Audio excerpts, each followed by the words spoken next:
Hello అండి, welcome back to my channel. Chicken మటన్లు గోదావరి జిల్లాలో వండుకోకపోయినా ఈ రొయ్యలు గోంగూర మాత్రం ఖచ్చితంగా వండుకుంటారండి. వీక్లీకి వన్స్ అయినా. అంత ఫేవరెట్ అందరికీ కూడా. మీరు కూడా ఒకసారి ట్రై చేస్తే మీకు కూడా ఫేవరెట్ అయిపోతుంది.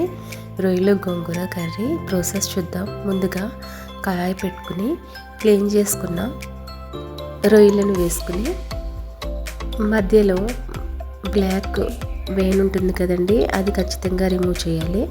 క్లీన్ చేసి వేసుకున్న రొయ్యల్లో కొద్దిగా పసుపు,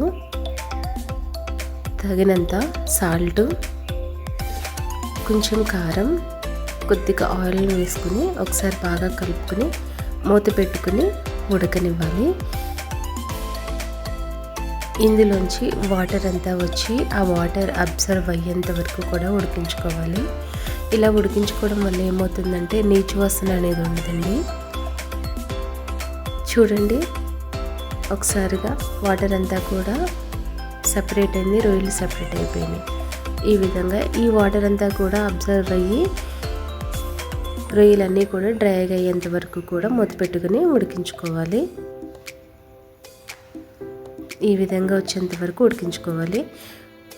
ఎక్కువ రొయ్యలు ఉన్నప్పుడు ఇలా చేసుకుని ఫ్రిడ్జ్లో పెట్టుకుంటే, స్టోర్ చేసుకుంటే చాలా రోజుల పాటు నిల్వ ఉంటాయండి. ఇవి పక్కకు తీసుకుని ప్యాన్లో కొద్దిగా ఆయిల్ వేసుకుని సన్నగా తరిగిన ఉల్లిపాయలను, పచ్చిమిర్చిని, కరివేపాకును వేసుకుని గోల్డెన్ కలర్ వచ్చేంత వరకు కూడా ఫ్రై చేసుకోవాలి. రొయ్యలతో చాలా కాంబినేషన్స్ చేస్తారు, కానీ మెయిన్లీ ఈ గోంగూరతో అయితే మాత్రం స్పెషల్ అండి. ఈ విధంగా ఒకసారి కలుపుకొని మూత పెట్టుకుని లైట్ గోల్డెన్ కలర్ వచ్చేంత వరకు ఫ్రై చేసుకోవాలి. వన్స్ లైట్ గోల్డెన్ కలర్ రాగానే కొద్దిగా ఫ్రెష్గా రుబ్బుకున్న అల్లం వెల్లుల్లి పేస్ట్ని వేసుకుని ఒకసారి పచ్చివాసన పోయే వరకు కూడా బాగా కలుపుకొని ఇప్పుడు ఇందులోకి దాని తర్వాత ఒకటి స్పైసెస్ని యాడ్ చేయాలి. మీరు తినే కారాన్ని బట్టి స్పైసెస్ని యాడ్ చేసుకోండి. 2 స్పూన్స్ కారం, తగినంత సాల్ట్, పసుపు ఆల్రెడీ రొయ్యల్లో వేసాము. ఇప్పుడు అడ్జస్ట్ చేసుకుని చూసుకుని వేసుకోవాలన్నమాట. వీటన్నిటిని కూడా ఒకసారి ఆయిల్లో బాగా కలుపుకొని ఉడికించి పెట్టుకున్న రొయ్యలను కూడా వేసుకొని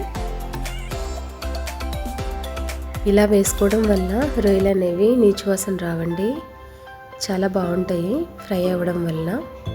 వీటన్నిటిని వేసుకుని ఒకసారి బాగా కలుపుకొని ఒక గ్లాస్ వరకు వాటర్ వేసుకుని మూత పెట్టుకుని ఉడికించుకోవాలి.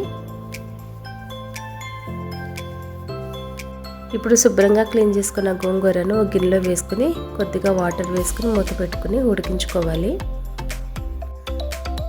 మూత పెట్టుకున్నప్పుడు చూసుకోవాలండి, వాటర్ అనేవి పొంగుతాయి మధ్యలో. చూడండి, ఆకు ముందు గిన్నె నిండా ఉంది, తర్వాత తక్కువైపోయింది. ఈ విధంగా స్మాష్గా ఉడికించుకున్న తర్వాత ఒకసారి బాగా కలుపుకొని పక్కన పెట్టుకోవాలి. తర్వాత కర్రీ చూస్తే వేసిన నీళ్లు సగం అయ్యి ఆయిల్ అంతా కూడా పైకి చేరింది. ఇప్పుడు ఉడికించుకున్న గోంగూరను వేసుకోవాలి. వేసుకుని ఒకసారి బాగా కలుపుకోవాలి. ఇప్పుడు ఏమైనా కారం కానీ ఉప్పు కానీ తగ్గిందో లేదో చెక్ చేసుకోవాలండి. తర్వాత 1/2 టీ స్పూన్ వరకు గరం మసాలాను వేసుకుని ఒకసారి బాగా కలుపుకొని మూత పెట్టుకుని మ్యాక్సిమం 2-3 సెకండ్స్ పాటు మీ గ్రేవీ కన్సిస్టెన్సీ చూసుకుని మూత పెట్టుకుని ఉడికించుకోవాలి. అంతేనండి, రెడీ అయిపోయింది. అందరి ఫేవరెట్ గోంగూర రొయ్యలు చాలా బాగుంటుంది. ఎప్పుడు టేస్ట్ చేయకపోతే కనుక టేస్ట్ చేయండి. వేడివేడి అన్నంలో వేసుకుంటే చాలా బాగుంటుంది. అదేవిధంగా ఈ వీడియో కనుక మీకు నచ్చినట్లయితే ప్లీజ్ సబ్స్క్రైబ్ చేయండి.